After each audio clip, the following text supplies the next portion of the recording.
Now we're doing the silver smoke. Okay, so this is a bead that we saw in our slideshow earlier. This is dark silver plum, and this is a technique that I call spider webbing to get the texture. So for me, beads are all about the color, and if I'm working with just one color, then the bead is about texture. So this is just a fun bead. I love this color. You can do it.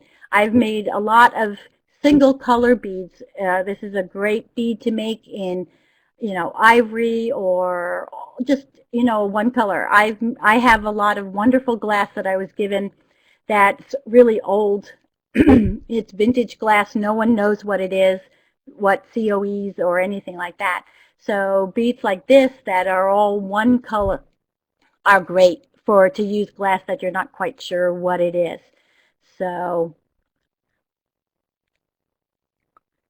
somebody's asking about encasing after fuming. Yeah, it looks really fun, but you have to make sure, you can definitely do texture and then flatten it out, then gold fume it and case over it, and it'll look like shimmery, watery kind of stuff underneath. It's really, really fun. It has a very different look when it's cased, but definitely cool. Okay, Mars. All right, silver smoke bead.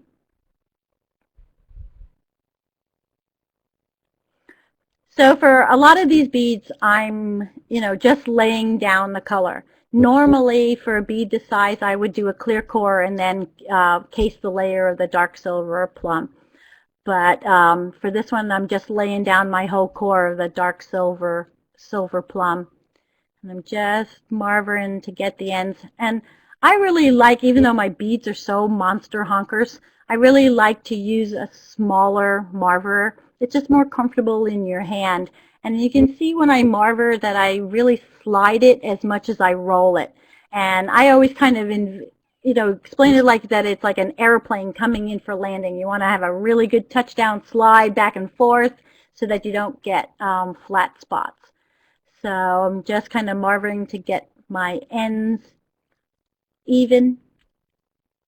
And now spider webbing is a technique that you do totally out of the flame. So you get, while we're just marvering back and forth, you want to get a good sized gather because it's always good to have more glass than you need. And then you touch down, pull up, and wind that. So it's like you're winding a bobbin or a stringer right on your bead. So I like to, do this a couple of times, just heating it up, just to make sure that stuff doesn't stick. I touch down, pull up, and wind it on. So if the hotter the gather of glass is and the faster I wind, obviously the thinner my strands will be. But for this bead, I like having thicker and thinner beads because I want to have all that texture.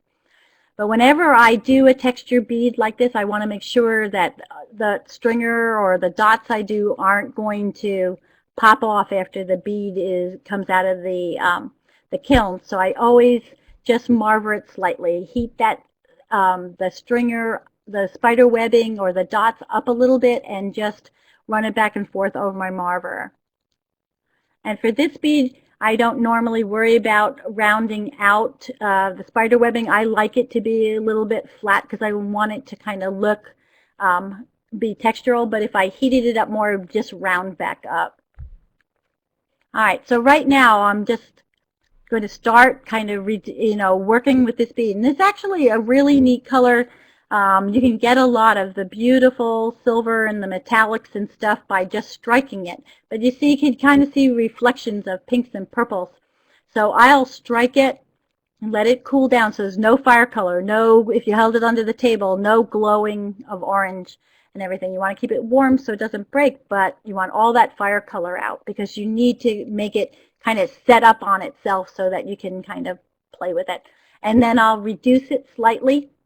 And then I'll do the same thing. Let the heat come out of it. Then I'll strike it a little bit. And each time I do that, I'll get more colors and different things that I wouldn't get if I just wanted it to go silver.